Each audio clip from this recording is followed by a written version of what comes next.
Hello बच्चों, नमस्कार। कैसे हैं आप सब लोग? उम्मीद करता हूं कि आप सब लोग अच्छे होंगे, बेहतरीन होंगे, लाजवाब होंगे, एकदम बिंदास होंगे और साथ ही बहुत अच्छे से आप लोग अपनी पढ़ाई को कर भी रहे होंगे। काफ़ी गैप बीच में देखने को मिला है, काफ़ी दिन से हम लोगों की क्लास नहीं हुई है। पहले ही सिलेबस जो है वो बहुत धीमे हम लोगों ने किया था। धीमे करने का एकमात्र रीज़न था कि एग्ज़ाम की कोई डेट ना आना और फिर धीरे धीरे आप लोगों को एक अच्छा कंटेंट जो है वो डिलीवर करना, ये मेन टारगेट था मेरा। बीच में बहुत मतलब कह सकते हैं कि एक बहुत बड़ी घटना घटी और आप लोग अच्छे से जानते हैं और मुझे शायद बताने की आवश्यकता नहीं है। हर एक बच्चा इस बात से परिचित है कि इस टाइम पीरियड में जो है वो पिताजी जो है वो काफ़ी बीमार रहे और बीमार रहने के बाद जो है उनका स्वर्गवास हो गया है।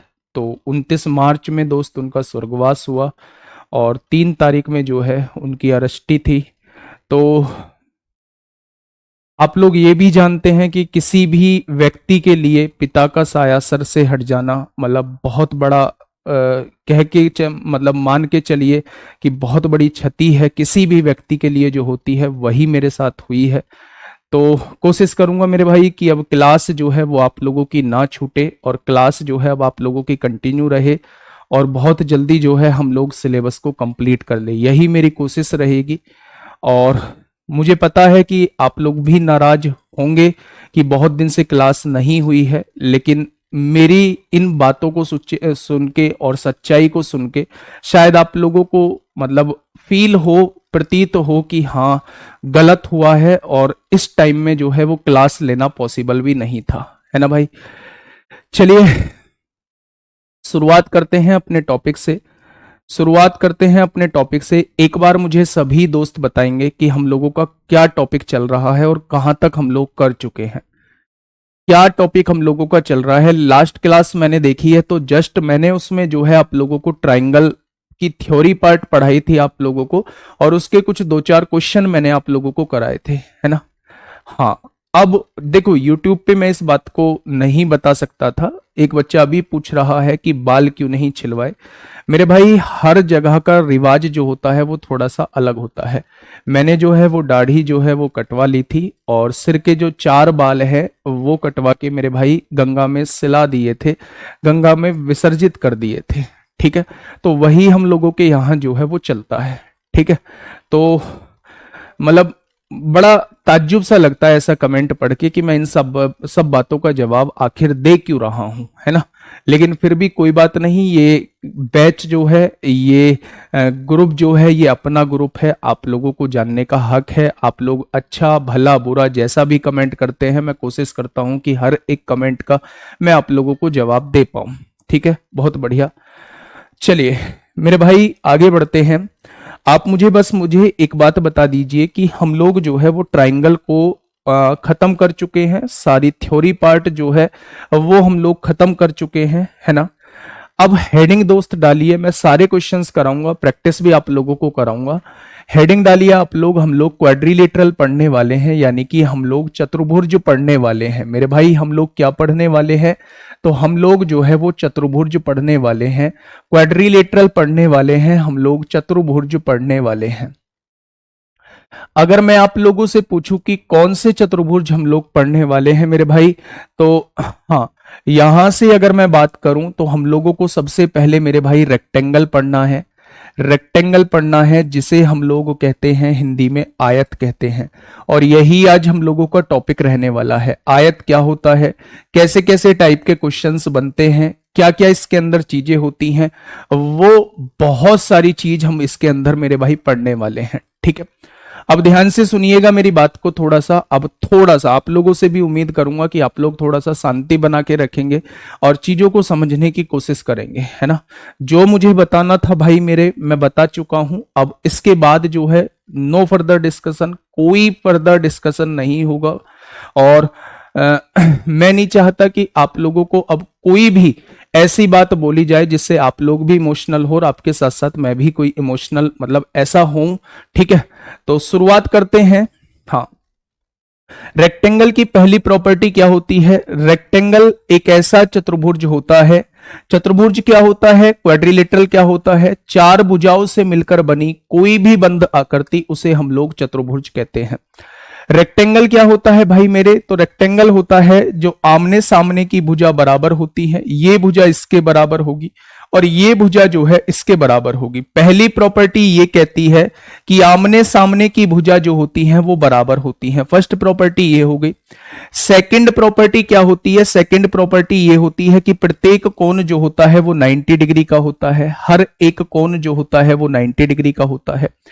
डायगोनल्स जो होते हैं, बेटा क्वेश्चन सबके करवाऊंगा, है ना, आप लोग ये मत सोचिए मैं कुछ भूला नहीं हूं, मैं कुछ छोड़ के नहीं चलूंगा, सब कुछ कराऊंगा।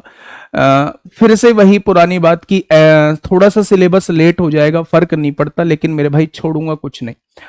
तो मैं क्या कहना चाह रहा हूं, अच्छा समबाहु त्रिभुज नहीं हुआ है सर, एक बार मुझे बताएंगे समबाहु त्रिभुज क्या नहीं हुआ है? मेरे ख्याल से मैंने करा दिया है, तभी मैं क्वेश्चंस की तरफ लेके आया था आप लोगों को। समबाहु त्रिभुज हो चुका है, देखिए। हाँ,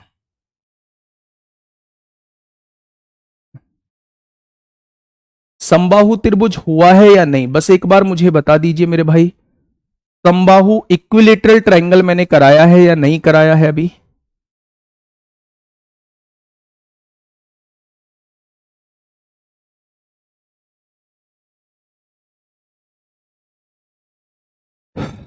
मेरे ख्याल से, हाँ मेरे ख्याल से मैं इक्विलेटरल ट्रायंगल आप लोगों को करा चुका हूं। आप लोग कमेंट में लिख देना अगर नहीं कराया है, तो जस्ट इसके बाद आप लोगों को करा दूंगा, ठीक है।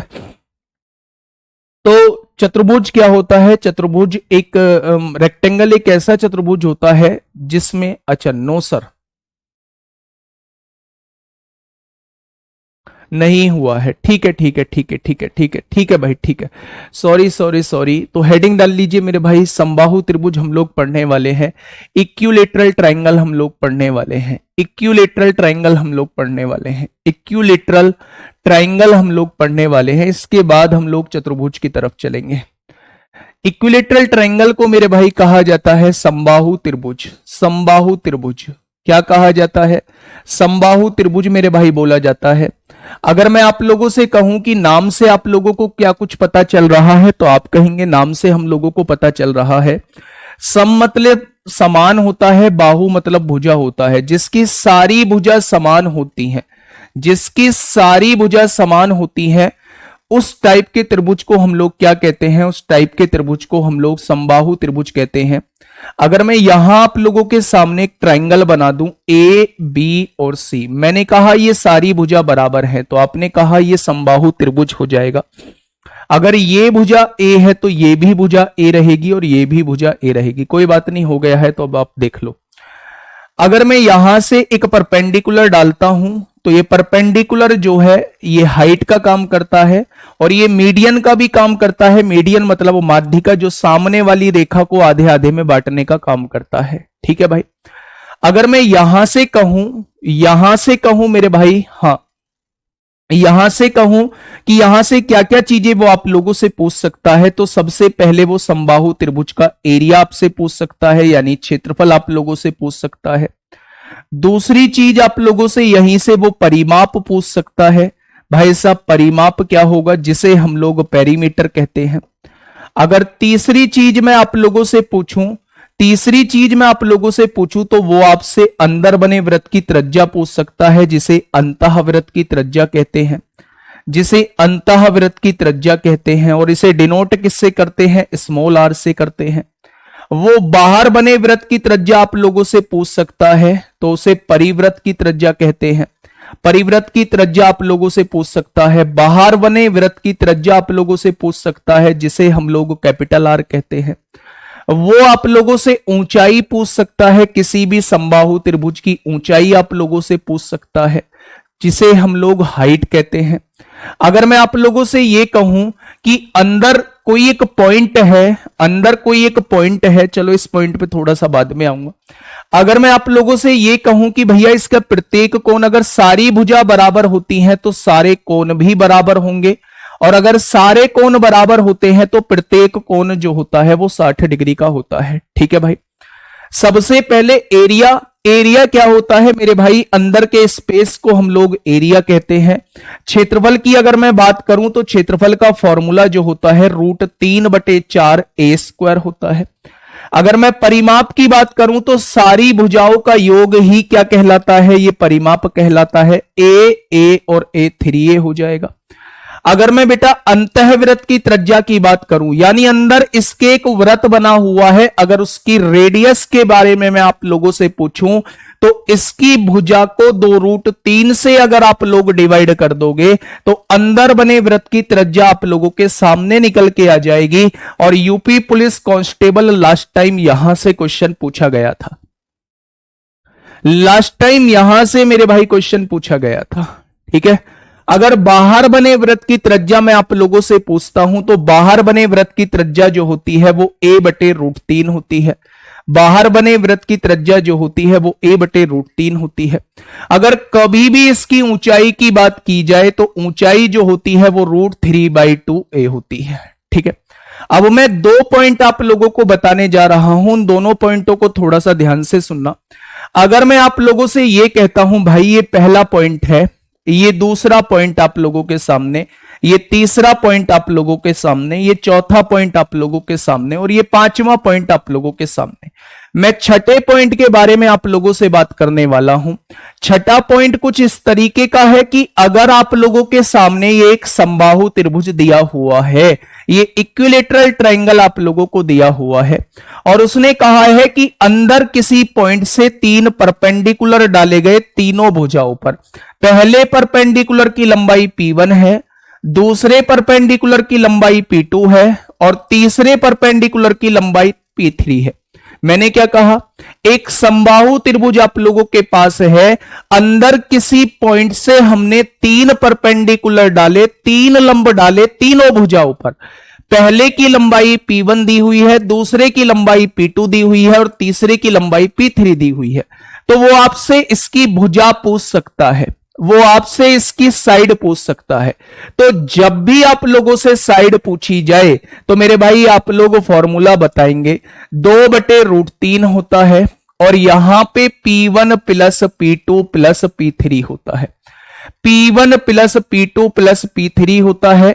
ये उस समबाहु त्रिभुज की भुजा होती है जिसमें अंदर से तीनों भुजाओं पर लंब डाले गए हैं और उन लंबों की लंबाई आप लोगों को दी हुई है।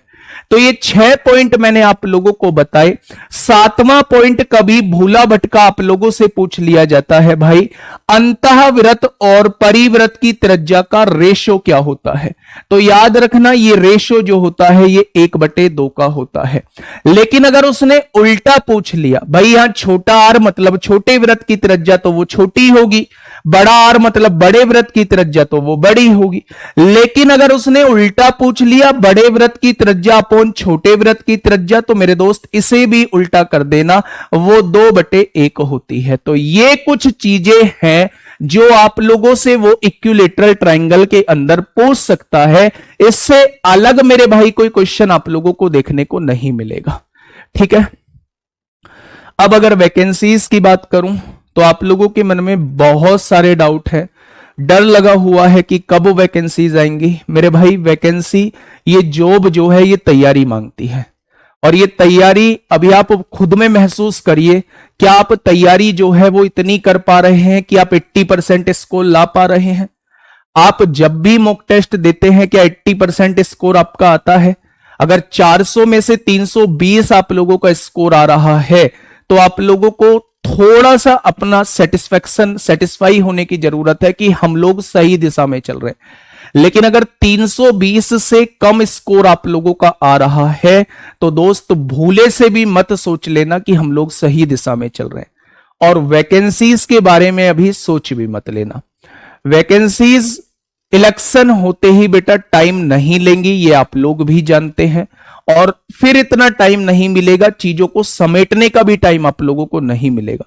तो चीजों को साथ साथ समेट के चलिए, कवर करते चलिए, और लास्ट के लिए कि जब वैकेंसीज आए तो मेरे मॉक टेस्ट का बर्डन मेरे सर पर हो, बाकी सिलेबस पूरे करने का बर्डन मेरे ऊपर ना हो। सिलेक्शन उन्हीं का होगा जो पहले से पढ़ते आ रहे हैं। लास्ट टाइम पे भगड़म भग्गी करने से बेटा सिलेक्शन नहीं होता है। लास्ट टाइम में तुम्हें भी सेटिस्फाई होना पड़ेगा, हाँ ये भी हो गया वो भी हो गया, और हम लोगों को भी सेटिस्फाई होना होगा। भाई करा देते हैं, कोई दिक्कत नहीं है, लेकिन लास्ट टाइम तैयारी करने से चुनिंदा लोगों का सिलेक्शन होता है। सिलेक्शन हमेशा उन लोगों का होता है जो कंटिन्यूटी को फॉलो करते हैं, जो पंक्चुअलिटी को फॉलो करते हैं, लास्ट तक एक ही तरीके से पढ़ते रहते हैं। ठीक है, चलिए कोशिश करिए। आप लोग मुझे 320 दो, आप लोग 320 दो, और मुझसे अप्रूवल ले जाना कि आप लोगों का सिलेक्शन हो जाएगा। आप लोगों का सिलेक्शन हो जाएगा, 100% हो जाएगा। आप लोग मुझे 320 अभी इस टाइम पे 320 दे दो, या पहले 320 के लिए लड़ो जिनका 320 नहीं आ रहा है, पहले वो 320 के लिए लड़ो। उसके बाद मैं एक अलग टारगेट आप लोगों को दूंगा। सिलेक्शन को होना होगा, हर हाल में होना होगा। पहले आप उस क्राइटेरिया को तो फुलफिल करो जो सिलेक्शन दे के जाएगा आप लोगों को। ऐसे ही चिल्लाने से थोड़ी ना होता है कि वैकेंसीज कम आएंगी और धांधलेबाजी होगी, ये होगा वो होगा। भाई कुछ नहीं होगा, आप एक क्राइटेरिया को फुलफिल करो। पहले 80% स्कोर लेके आओ, उसके बाद एक नया टारगेट देंगे, उस टारगेट को अचीव करो और मुझे फिर बता देना कि भाई हमारा सिलेक्शन नहीं हुआ।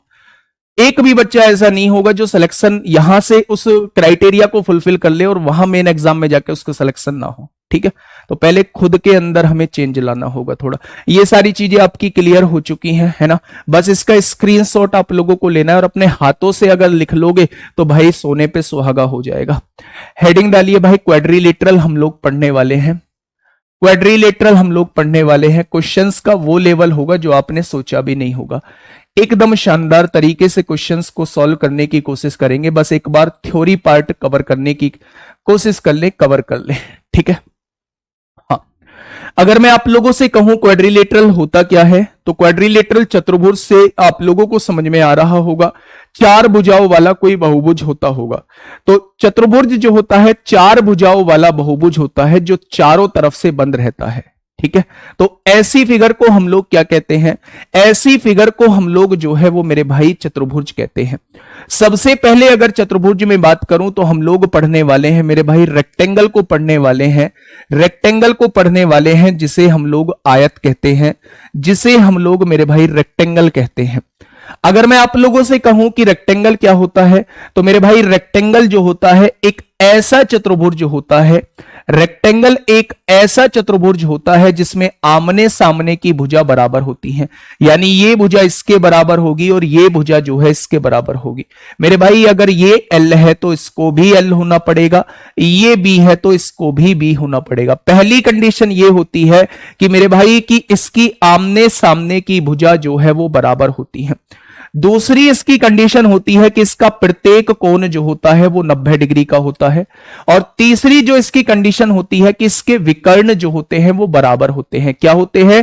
विकर्ण जो होते हैं वो बराबर होते हैं। अगर मैं यहां से इसका एक विकर्ण डाल देता हूं तो मेरे भाई ये इसका विकर्ण होगा, इसकी उतनी ही लंबाई होगी जितनी इस विकर्ण की लंबाई होगी। ठीक है, बहुत बढ़िया।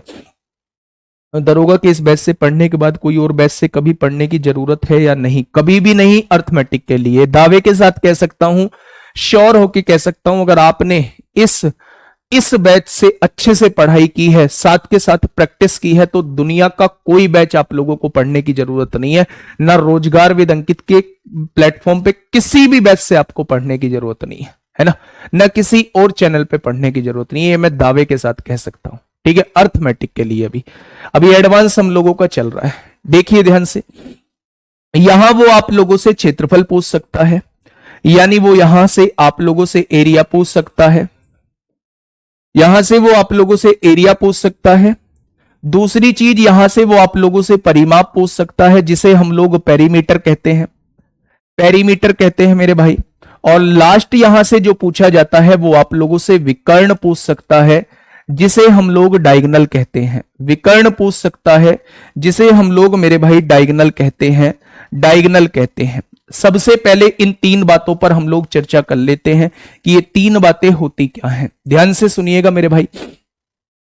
अगर क्षेत्रफल की बात करूं तो मेरे दोस्त थोड़ा सा सोच के चलिए।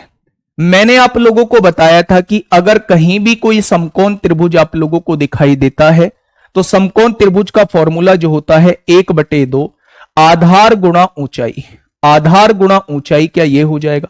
क्या ऐसे दो समकोण त्रिभुज हैं तो दो का निकालेंगे तो क्या मेरे दोस्त आयत का क्षेत्रफल जो आ जाएगा वो लंबाई गुणा चौड़ाई आ जाएगा। तो बस आप लोगों को ये याद रखना है, किसी भी रेक्टेंगल का जो एरिया होता है, किसी भी रेक्टेंगल का जो एरिया होता है वो लेंथ इंटू ब्रेथ होता है, लंबाई गुणा चौड़ाई होता है। ठीक है, अगर मेरे दोस्त मैं परिमाप की बात करता हूं, पेरीमीटर की बात करता हूं मेरे भाई, तो पेरीमीटर जिनसे मिलके वो फिगर बनी है, अगर मैं इन सारी भुजाओं को जोड़ दूंगा तो ये मेरी पेरीमीटर कहलाएंगी।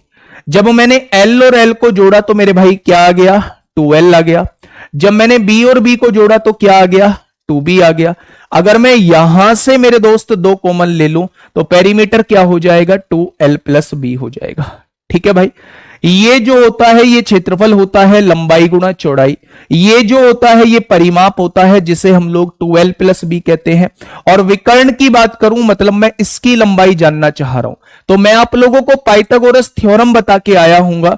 जब भी हम लोगों को कर्ण निकालना होता है तो हम अंडर रूट के अंदर लंब का स्क्वायर प्लस आधार का स्क्वायर, क्या यही होता है पाइथागोरस थ्योरम? अगर मुझे हाइपोटेनस निकालनी है तो इसका स्क्वायर प्लस इसका स्क्वायर का अंडर रूट। ये तीन चीजें आप लोगों को किसके अंदर याद रखनी पड़ेगी? आप लोगों को रेक्टेंगल के अंदर याद रखनी पड़ेगी। अब आप लोगों के दिमाग में आएगा जी रेक्टेंगल के अंदर तो रास्ते बहुत बनते हैं, रास्ते के क्वेश्चन भी आते हैं, तो रास्ते तो आपने कराए नहीं है, तो वो रास्ते का टॉपिक जो है वो बिल्कुल सेपरेट है। इसके जस्ट बाद जो है वो रास्ते के टॉपिक ही आप लोगों को कराऊंगा। सबसे पहले ये समझिए कि रेक्टेंगल एक ऐसा चतुर्भुज होता है जिसकी आमने सामने की भुजा बराबर होती है, प्रत्येक कोण जो होता है वो 90 डिग्री का होता है, विकर्ण हम लोगों के इक्वल होते हैं। कोई पूछे क्षेत्रफल क्या होगा तो लंबाई गुणा चौड़ाई होगा, कोई पूछे परिमाप क्या होगा तो 2L प्लस बी होगा, और विकर्ण पूछा जाए तो अंडर रूट के अंदर L square plus B square होता है। ठीक है भाई, तो ये होता है रेक्टेंगल के बारे में थोड़ा सा ब्यौरा, है ना। अब हेडिंग आप लोग डाल लीजिए, रेक्टेंगल के अंदर रास्ते कितने टाइप के होते हैं। हेडिंग डाल लीजिए, रेक्टेंगल के अंदर जो है वो रास्ते कितने टाइप के होते हैं। समझा के चलूंगा, जीवन में कभी कोई दुख नहीं आएगा अगर आपने इन टॉपिकों को मेरे भाई पढ़ लिया तो। ठीक है, ध्यान से सुनिएगा। अगर मैं आप लोगों से ये कह देता हूं कि ये आप लोगों के सामने एक रेक्टेंगल दिया हुआ है, ये आप लोगों के सामने एक आयत दिया हुआ है, ये आप लोगों के सामने एक आयत दिया हुआ है, पहले टाइप का रास्ता हम लोग पढ़ने जा रहे हैं। एग्जाम्पल से आप लोगों को समझाने की कोशिश करता हूं। इस आयत की लंबाई जो दे रखी है आप लोगों को 55 मीटर दे रखी है, और इस आयत की चौड़ाई जो आप लोगों को दे रखी है वो 30 मीटर आप लोगों को दी हुई है। लंबाई जो है, हाँ लंबाई जो है वो 55 मीटर दी है, चौड़ाई जो है वो 30 मीटर आप लोगों को दी हुई है। क्वेश्चन की लैंग्वेज कुछ ऐसी रहने वाली है, एक आयताकार मैदान जिसकी लंबाई जो है वो 55 मीटर है और चौड़ाई जो है मेरे भाई वो 30 मीटर है। लंबाई के समानांतर एक रास्ता बना है, ये लंबाई है, इसके पैरेलल में एक रास्ता बना है, उस रास्ते की चौड़ाई जो है वो 4 मीटर आप लोगों को दी हुई है। क्या दी हुई है? उस रास्ते की चौड़ाई जो है वो 4 मीटर आप लोगों को दी हुई है। तो बताइए रास्ते का क्षेत्रफल क्या होगा? वो दो चीजें आप लोगों से पूछ सकता है। पहली चीज तो आप लोगों से पूछेगा कि मेरे भाई रास्ते का क्षेत्रफल कितना होगा, एरिया ऑफ पाथ आप लोगों से पूछेगा। दूसरी चीज आप लोगों से पूछेगा भाई शेष भाग का क्षेत्रफल कितना होगा, एरिया ऑफ रिमेनिंग पोर्शन, शेष भाग का क्षेत्रफल कितना होगा। मेरे भाई ये दो क्वेश्चन हमेशा से वो पूछता आया है और आगे भी इन्हीं दोनों क्वेश्चन से वो सवाल पूछ रहा होगा। ध्यान से सुनिएगा, ना कुछ रटने की आवश्यकता है, ना कुछ इसमें याद करने की आवश्यकता है, हमें जो है केवल चीजों को समझने की आवश्यकता है ना। सबसे पहले उसने कहा कि भाई रास्ते का क्षेत्रफल कितना होगा, यानी वो जो बात कर रहा है वो इस रास्ते की बात कर रहा है, हाँ या ना। तो आपने कहा जी बिल्कुल इसी रास्ते की बात कर रहा है। अब मैं जानता हूं कि ये रास्ता जो है वो आयताकार है। अगर रास्ते की लंबाई की बात करूं तो यहां से लेके यहां तक का रास्ता है, इस रास्ते की लंबाई उतनी ही होगी जितनी मैदान की लंबाई होगी। मैदान की लंबाई 55 मीटर तो रास्ते की भी लंबाई 55 मीटर हो जाएगी। तो लंबाई जो हो चुकी है वो 55 हो चुकी है। रास्ते की चौड़ाई कितनी है? 4 मीटर है। तो लंबाई की गुणा चौड़ाई में कर दोगे तो क्या आपके सामने एरिया निकल के आ जाएगा। तो कोई भी आपसे पूछे भाई साहब रास्ते का क्षेत्रफल कितना होगा, तो आप कहना 220 मीटर स्क्वायर होगा। अब आप लोगों से वो पूछना चाह रहा है कि शेष भाग का क्षेत्रफल कितना हो जाएगा। आप लोगों से क्या पूछना चाह रहा है? शेष भाग का क्षेत्रफल कितना होगा। कौन से शेष भाग की वो बात कर रहा है? वो रास्ते से अलग जो भाग बचा, रास्ते से अलग जो भाग बचा वो इसकी बात मेरे भाई कर रहा है, इस वाले पोर्शन की बात वो कर रहा है। ठीक है, तो इसका कैसे निकालेंगे? अगर मैं आप लोगों से यह कहता हूं कि पूरे मैदान का क्षेत्रफल कितना होगा, तो आप लोग कैसे निकालेंगे? तो आप कहेंगे पूरे मैदान की लंबाई जो कि 55 है, पूरे मैदान की चौड़ाई जो कि 30 है, यानी कि 55 तिया 165, यानी कि पूरे मैदान का क्षेत्रफल जो है वो 1650 आएगा। अगर पूरे मैदान के क्षेत्रफल में से इस रास्ते को हटा दूं तो क्या ये शेष भाग का क्षेत्रफल आपके सामने आ जाएगा। यानी पूरे मैदान का क्षेत्रफल जो है वो 1650 है, उसमें से रास्ते का क्षेत्रफल हटा दो, 220 जो है अगर आप लोग हटा दोगे तो आप कहेंगे 1430 मीटर स्क्वायर शेष भाग का क्षेत्रफल आ जाएगा।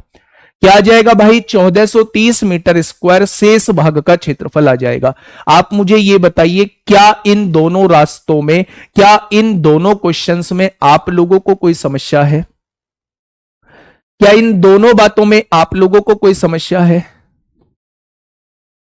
बताइए फटाफट। एक बार मैं पानी के लिए बोल देता हूं बस, है ना, बस 10 सेकंड का समय देना।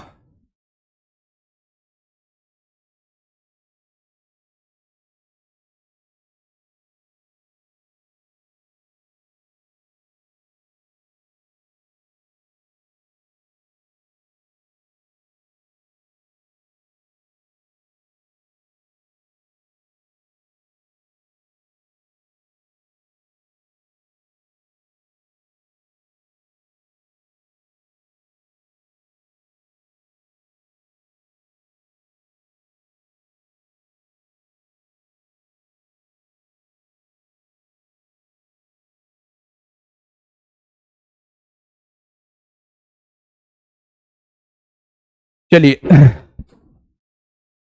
अब देखिए मेरे भाई को, मेरी बात को थोड़ा सा समझिएगा। ये पहले टाइप का रास्ता था, पहले टाइप का रास्ता था, 2 क्वेश्चन यहां से बनते हैं, दोनों क्वेश्चन मैंने बता दिए। ठीक उसी तरह अगर मैं दूसरे टाइप के क्वेश्चन की यहां से बात करता हूं कि दूसरे टाइप का क्वेश्चन कैसे बनता है, दूसरे टाइप का रास्ता किस टाइप का होता है, तो आपके सामने एक आयताकार मैदान है, आयताकार मैदान है, उसी एग्जाम्पल से चीजें समझाने की कोशिश कर रहा हूं। आयताकार मैदान की अगर मैं लंबाई आपसे पूछता हूं 55 मीटर है, आयताकार मैदान की चौड़ाई अगर मैं आपसे पूछूं तो वो 30 मीटर है। उसने ये कहा कि एक आयताकार मैदान जिसकी लंबाई 55 मीटर है और चौड़ाई 30 मीटर है, चौड़ाई के समानांतर एक 4 मीटर चौड़ा रास्ता है। ये चौड़ाई है भाई, इसके समानांतर एक 4 मीटर चौड़ा रास्ता है। ये चौड़ाई थी, इसके समानांतर यानी इसके पैरेलल एक 4 मीटर चौड़ा रास्ता है। तो आपने चौड़ाई के समानांतर एक रास्ता बना दिया। फिर से वो 2 क्वेश्चन यहां से आप लोगों से पूछ सकता है। पहला क्वेश्चन वो आपसे पूछ सकता है कि भैया जी रास्ते का क्षेत्रफल कितना होगा। ये जो रास्ता आपने चौड़ाई के समानांतर बनाया है, इस रास्ते का क्षेत्रफल कितना होगा। दूसरा क्वेश्चन वो आपसे पूछ सकता है भैया जी शेष भाग का क्षेत्रफल कितना होगा, शेष भाग का क्षेत्रफल कितना होगा। इन दोनों क्वेश्चन को वो यहां भी आप लोगों से पूछ सकता है। तो क्या कोई मुझे बताएगा कि इस केस में रास्ते का क्षेत्रफल कितना हो जाएगा? क्या कोई मुझे बताएगा कि शेष भाग का क्षेत्रफल कितना होगा? शेष भाग कौन से क्षेत्रफल की मेरे भाई मैं बात कर रहा हूं, कौन से क्षेत्रफल की मैं बात कर रहा हूं? मैं इस वाले क्षेत्रफल की मेरे भाई बात कर रहा। शेष भाग ये है ना, मैं इस वाले भाग की बात कर रहा हूं। शेष भाग आप लोगों के सामने जो है वो ये रहने वाला है। तो आप मुझे फटाफट दोनों क्वेश्चन के जवाब देने की कोशिश करिए कि दोनों क्वेश्चन के जवाब क्या होंगे।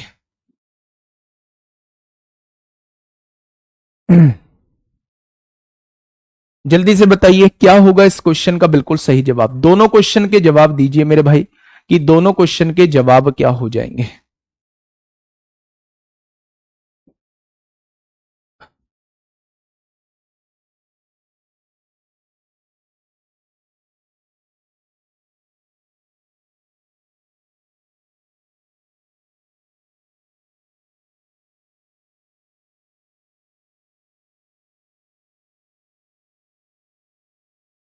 बताइए।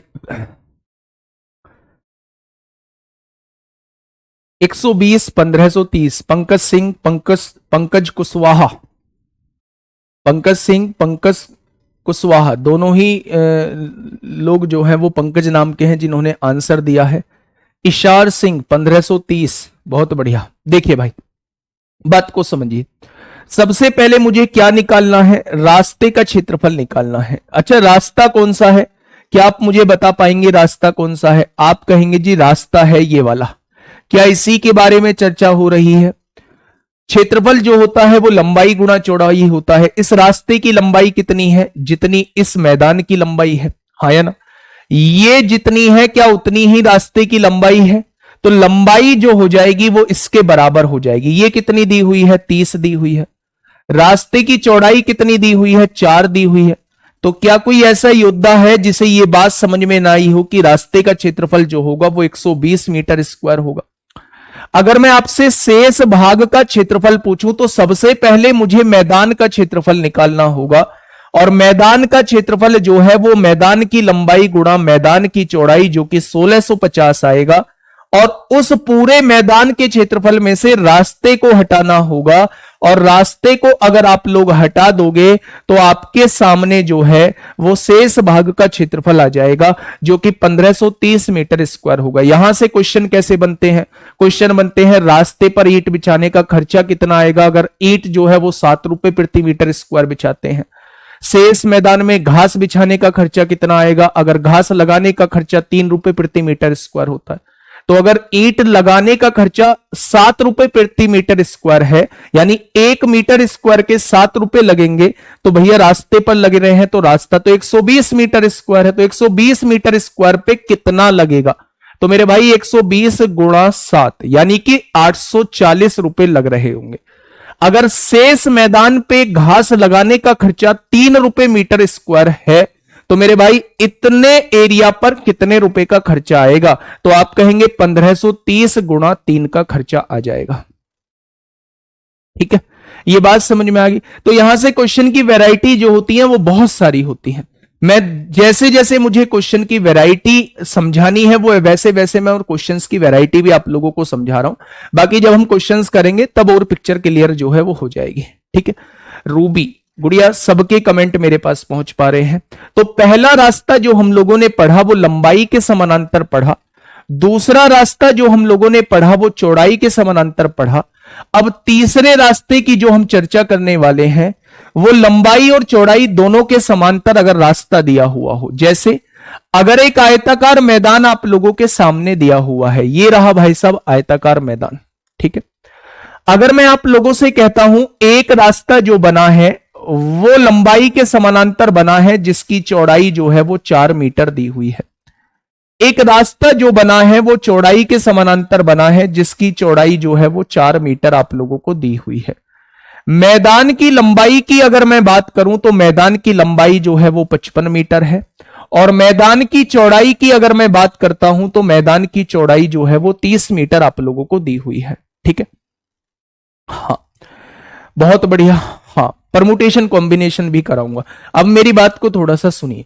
अगर सबसे पहला क्वेश्चन यहां से पूछा जाता है भाई रास्ते का क्षेत्रफल कितना होगा, ये जो दो रास्ते आप लोगों के सामने बने इनका क्षेत्रफल क्या होगा, क्वेश्चन किस तरीके से दिया होता है मैं अभी आप लोगों को बताऊंगा। शेष मैदान का क्षेत्रफल कितना होगा, शेष मैदान का क्षेत्रफल कितना होगा। क्वेश्चन की लैंग्वेज अभी सुनना कि क्वेश्चन किस टाइप से आप लोगों को बुक वगैरह या एग्जाम वगैरह में देखने को मिलेगा, उस लैंग्वेज को थोड़ा सा आप सुनने की कोशिश करना, है ना। वो आपसे क्या कहेगा वो आपसे कहेगा एक आयताकार मैदान जिसकी लंबाई 55 मीटर है, चौड़ाई 30 मीटर है, लंबाई के समांतर और चौड़ाई के समानांतर दो रास्ते बने हुए हैं जो एक दूसरे को समकोण पर काटते हैं, यानी जो एक दूसरे को समकोण पर काटते हैं, यहां समकोण बन रहा है। बताइए उन रास्तों का क्षेत्रफल क्या होगा या शेष मैदान का क्षेत्रफल कितना होगा। तो जब इस टाइप की लैंग्वेज आप लोगों को दी हुई हो तब आप मेरे भाई समझ जाना कि क्वेश्चन में वही पूछना चाह रहा है कि जो मैं आप लोगों को बताने वाला हूं। ठीक है, अगर रास्तों का क्षेत्रफल आपसे पूछा जाता है तो आप लोगों के दिमाग में दो बातें आएंगी कि भैया जी इसमें जो रास्ते बन रहे हैं वो दो बन रहे हैं। पहला रास्ता जो है वो ये है, पहले हमें इसका क्षेत्रफल निकालना पड़ेगा। दूसरा रास्ता जो है वो ये है, फिर हमें इसका क्षेत्रफल निकालना पड़ेगा और दोनों के क्षेत्रफल को जोड़ना पड़ेगा, तब जाके रास्ते का क्षेत्रफल आएगा। तो कर लेते हैं वही काम। भाई मेरे, मैंने क्या किया, इस रास्ते की लंबाई कितनी है तो आप कहेंगे जितनी मैदान की लंबाई है, यानी कि 55 मीटर। इस रास्ते की चौड़ाई कितनी है तो आप कहेंगे 4 मीटर। तो इस रास्ते का क्षेत्रफल कितना आ जाएगा तो आप कहेंगे 220 मीटर स्क्वायर आ जाएगा। आएगा क्या? तो आप कहेंगे बिल्कुल आएगा। अच्छा, इस रास्ते की लंबाई कितनी है, यहां से यहां तक लंबाई कितनी है तो उतनी है जितनी मैदान की चौड़ाई है, यानी ये 30 मीटर हो जाएगा। ये 30 मीटर हो चुका है। रास्ते की चौड़ाई कितनी दी हुई है, 4 मीटर, यानी 120 हो जाएगा। अगर आप दोनों को जोड़ते हैं तो आपके हिसाब से एरिया जो आना चाहिए 340 मीटर स्क्वायर आना चाहिए। लेकिन मेरे भाई एक चीज मेरी समझना, जब आप इस रास्ते का क्षेत्रफल निकाल रहे थे तब आप इसका क्षेत्रफल निकाल रहे थे, जब आप इस रास्ते का क्षेत्रफल निकाल रहे थे तब आप इसका क्षेत्रफल निकाल रहे थे। आपने देखा कि ये वाला पोर्शन जो है वो 2 बार काउंट हो गया, इस रास्ते में भी काउंट हो गया और इस रास्ते में भी काउंट हो गया, यानी इसका क्षेत्रफल हमें एक बार घटाना होगा। अगर इसका क्षेत्रफल निकालना है तो इसकी लंबाई कितनी है, 4 मीटर, इसकी चौड़ाई कितनी है, 4 मीटर। तो इस गोल से पार्ट की क्षेत्रफल कितना आ जाएगा, इसका क्षेत्रफल 4 गुणा 4 यानी 16। और जब हम 340 में से 16 घटाएंगे तो मेरे भाई रास्तों का क्षेत्रफल जो है वो 326 मीटर स्क्वायर आ जाएगा। क्या किसी बालक का 326 आया है? 320 वाले बिल्कुल गलत हैं, 320 वाले जो हैं वो बिल्कुल गलत हैं।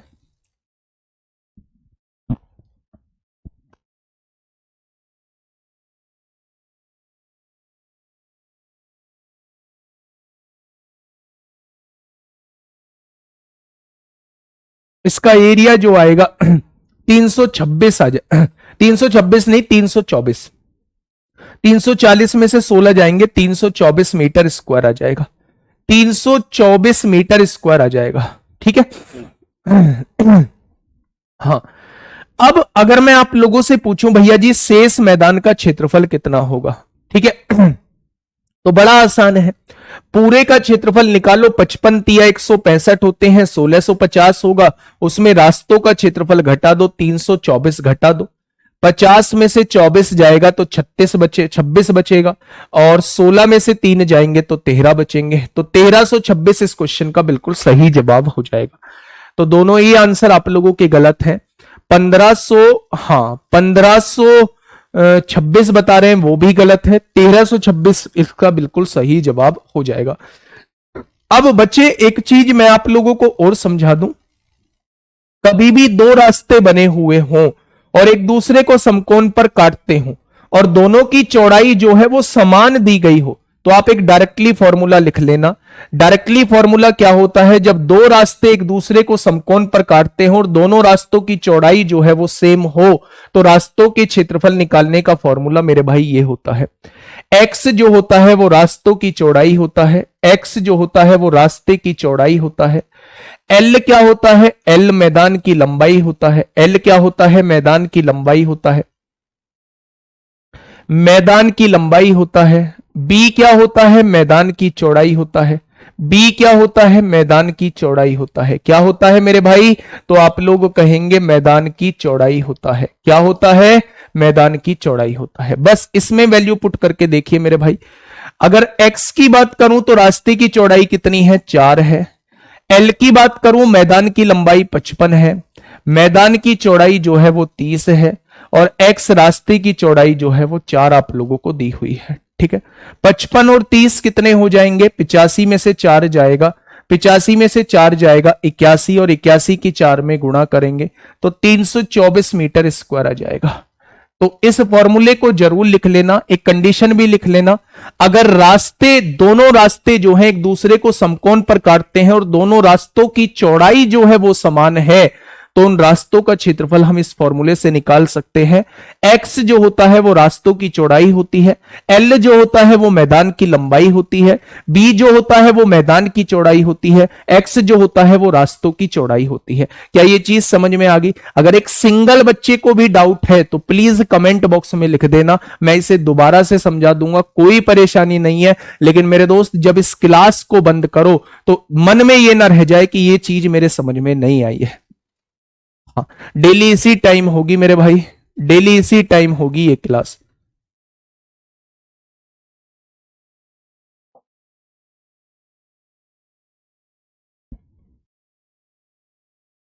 बताइए, फटाफट बताइए भाई। अगर चीजें क्लियर है तो एक बार थम्स अप कर दीजिए, हम लोगों की चीजें क्लियर है। इसके बाद हम चौथे रास्ते की तरफ चल रहे हैं। टोटल मिला के 5 रास्ते हैं, टोटल मिला के जो है वो 5 रास्ते हैं। सर आपसे बात कैसे हो? मेरा नंबर 79054645। अच्छा ये तो मेरे भाई अगर मैं आपसे कहूं तो आप ना आप इस पे जो है वो मैसेज कर देना, है ना, आप इस पे मैसेज कर देना इंस्टाग्राम पे official_राहुल_तेवतिया_RW है, ठीक है। ब्लू टिक दिखाई देगा, खरीदा हुआ ब्लू टिक दिखाई देगा, है ना, खरीदा हुआ ब्लू टिक दिखाई देगा आप लोगों को। उसमें थोड़ा सा सिक्योरिटी होती है, इस पर्पज से खरीदा हुआ है वो, है ना भाई। तो इस पे मैसेज कर देना अपने नंबर के साथ, बहुत जेन्युइन दिक्कत है तो, है ना, क्योंकि दिक्कत में तो अब इस टाइम जो है मैं भी हूं, मतलब सभी है। लेकिन अगर मेरी कुछ बात करने से आपके जीवन में 4 चांद लग रहे हैं, आपका जीवन थोड़ा सा संवरने का काम कर रहा है तो मैं जरूर बात करूंगा। इस पे मैसेज कर देना अपने नंबर के साथ, ठीक है। चलिए ये बात समझ में आ गई। सर 7 बजे क्लास में सर जी मैथ के दीपक सर का, 7 बजे छोड़ दूंगा मैं, ठीक है। चलिए अब समझने की कोशिश करिए मेरे भाई। चौथे टाइप का रास्ता लिखिए आप, चौथे टाइप के कौन से रास्ते की बात मैं कर रहा हूं, ठीक है। आपके सामने एक मैदान है, आपके सामने एक आयताकार मैदान है, ये रहा आपके सामने आयताकार मैदान, ठीक है। अगर ब्रेथ अलग अलग होती रास्ते की, भाई ब्रेथ अलग अलग होती तो फिर तो ये मेथड से काम करते, इसका एरिया निकालते, इसका एरिया निकालते और उसमें से इसका एरिया घटा देते। अगर ये 5 होती, ये 6 होती तो 5 गुणा 6 इसका एरिया आ जाता, 30 घटा देते उस केस में, ठीक है।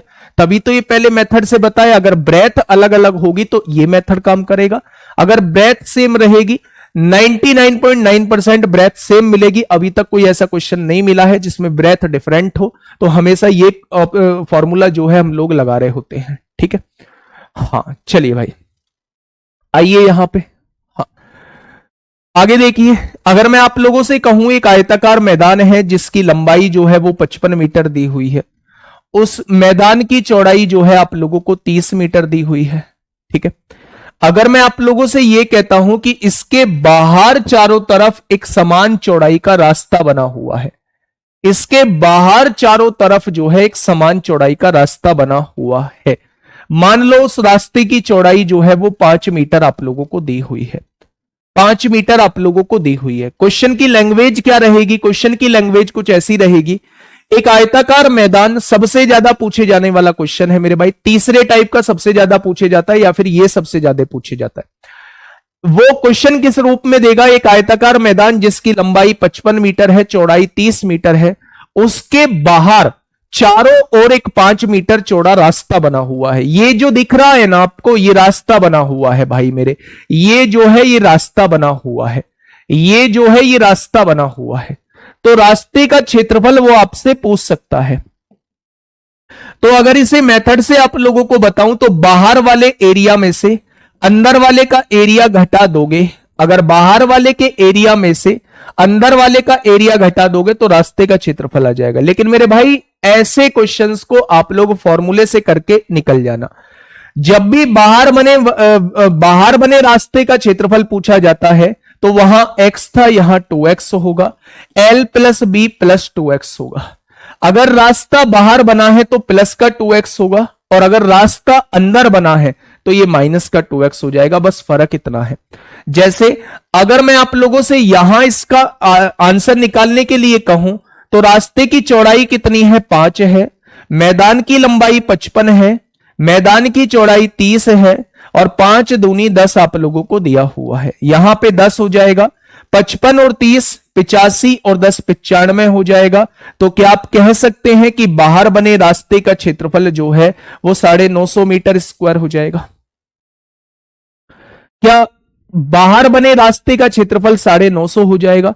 ठीक उसी तरह मेरे भाई पांचवा है यहां, ये बिल्कुल एज इट इज ऐसा ही है। अगर एक आयताकार मैदान आप लोगों को दिया हुआ है, इसकी लंबाई जो है वो 55 मीटर है, इसकी चौड़ाई जो है वो 30 मीटर है, इसके अंदर एक रास्ता बना हुआ है, मैदान के अंदर एक रास्ता बना है, ये वाला रास्ता इसके अंदर बना है, ये वाला रास्ता इस मैदान के अंदर बना है।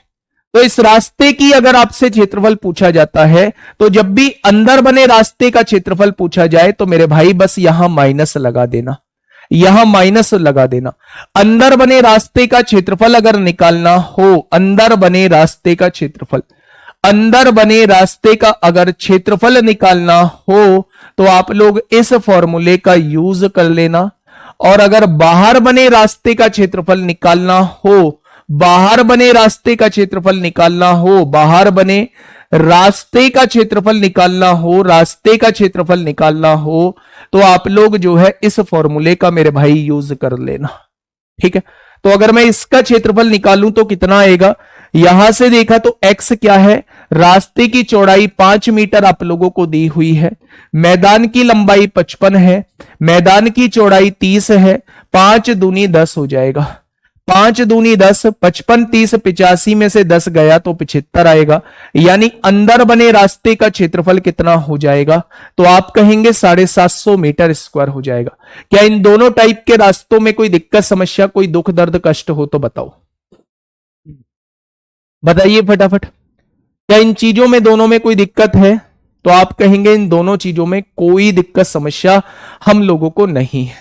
ठीक है भाई, एक लास्ट टॉपिक आज का मैं बता देता हूं, 12-13 मिनट में ही हम उस टॉपिक को खत्म करेंगे। बस हेडिंग डाल लीजिए मेरे भाई, वर्ग। कल जो है वो तीनों के क्वेश्चन कराऊंगा। तीनों कौन कौन? एक तो आप लोगों को ट्रायंगल के क्वेश्चन कराऊंगा, कल क्वेश्चन कराने का टर्न रहेगा, कल आगे की थ्योरी नहीं पढ़ाऊंगा। ठीक है भाई, एक रेक्टेंगल के क्वेश्चन, चाहे वो रास्ते के क्वेश्चन हो, चाहे वो घास लगाने के क्वेश्चन हो, चाहे वो मेरे भाई रास्ते पर कंकड़ ईंट लगाने के, ईंट बिछाने के क्वेश्चन हो, या फिर स्क्वायर के क्वेश्चन हो, इन तीनों टाइप के क्वेश्चंस को हम लोग कल कर रहे होंगे और शानदार क्वेश्चंस का कलेक्शन आप लोगों को कल देखने को मिलेगा। ठीक है भाई, देखिए सर बेसिक भी बता दीजिए, फंसे ना कभी। फंसेगा तो कहीं नहीं भाई, हाँ फंसेगा तो कहीं भी नहीं। लो बेसिक से बता देता हूं मेरे भाई, दोनों को सीख लो। अगर ये 5 मीटर है इधर, तो 5 मीटर ये, 5 मीटर ये, तो 10 मीटर हो गया। तो बाहर बने रास्ते, बाहर बना जो ये आयत है, इसकी लंबाई कितनी हो जाएगी? 55 और 5 60 और 5 65 हो जाएगी। 5 ये बढ़ गई, 5 ये बढ़ गई, तो ये चौड़ाई 30 थी, तो 30 और 5 35 और 5 40 हो जाएगा। तो अगर बाहर वाले के क्षेत्रफल में से 65 गुणा 40, अंदर वाले क्षेत्रफल को घटा दूं 55 गुणा 30, तो रास्ते का क्षेत्रफल आ जाएगा। इन दोनों को सोल्व कर लेना, इतना ही निकल के आएगा। ठीक उसी तरह अगर बाहर के इसकी लंबाई 55 है, तो 5 ये कम हो गई, 5 ये कम हो गई, 10 कम होगी, तो अंदर वाले की 45 रह गई। ये वाली बाहर की 30 दी हुई है, तो 5 ये कम हो गई, 5 ये कम होगी, तो ये 20 रह जाएगी। अगर बाहर वाले के क्षेत्रफल में से 55 30 की गुणा करेंगे 1650 आएगा। अंदर वाले का क्षेत्रफल 900 घटा देंगे तो ये 750 आ जाएगा। तो मेथड भी कोई ऐसा नहीं है कि बहुत ज्यादा मुश्किल है, मेथड भी बहुत आसान है। बाहर वाले के क्षेत्रफल में से अंदर वाले के क्षेत्रफल को घटा देंगे, रास्ते का क्षेत्रफल आ जाएगा। ठीक उसी तरह बाहर वाले के क्षेत्रफल में से अंदर वाले के क्षेत्रफल को घटा देंगे, रास्ते का क्षेत्रफल आ जाएगा। जब रास्ता बाहर बना हुआ हो तो इस क्षेत्रफल में दोनों चौड़ाई को जोड़ रहे होते हैं, इस लंबाई में, इस चौड़ाई में दोनों चौड़ाई को जोड़ रहे होते हैं, ये चौड़ाई आती है।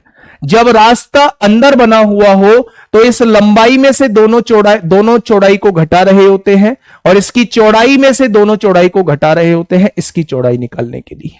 ठीक है भाई, चलिए हेडिंग डालिएगा, वर्ग स्क्वायर क्या होता है मेरे भाई। जैसे हम लोगों ने रेक्टेंगल पढ़ा था, ठीक वैसे ही बच्चा वर्ग होता है। रेक्टेंगल में आमने सामने की भुजा बराबर होती हैं, जबकि वर्ग में चारों भुजा बराबर होती हैं।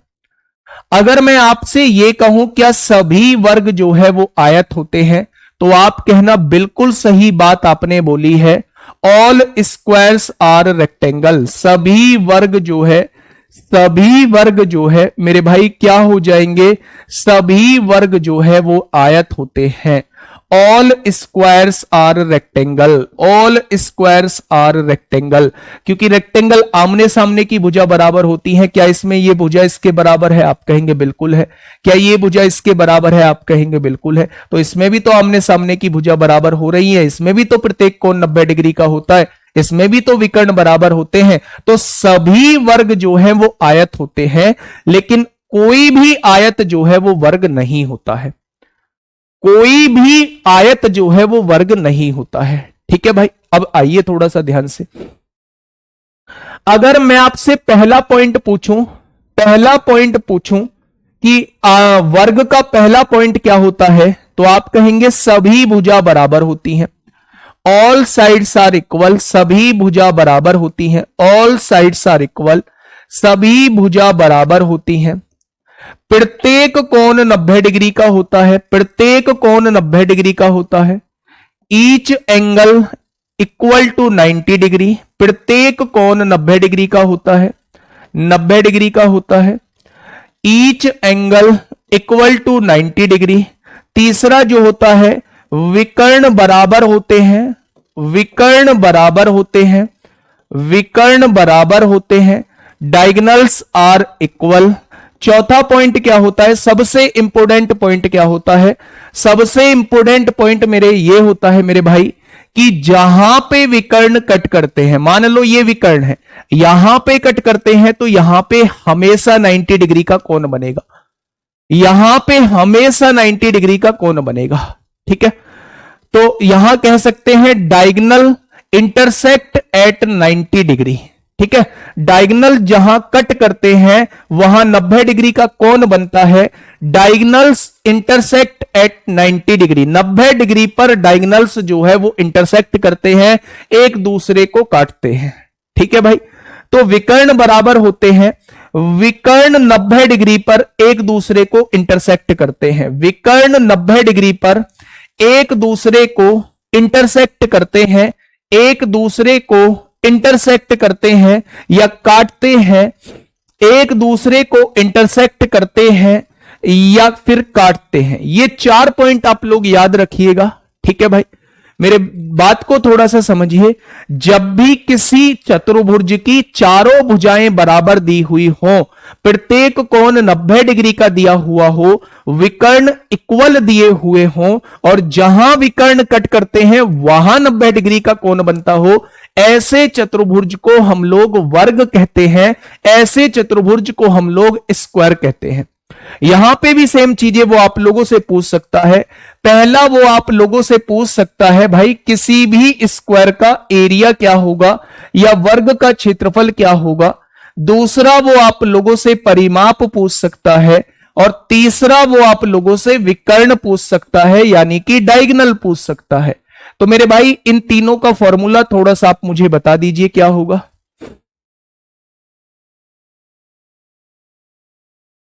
बताइए, इन तीनों का फॉर्मूला मुझे बता दीजिए कि इन तीनों का फॉर्मूला क्या हो जाएगा। अगर मैं आप लोगों से कहूं कि किसी भी वर्ग का क्षेत्रफल क्या होता है, तो आप कहना क्षेत्रफल जो होता है वो भुजा का वर्ग होता है।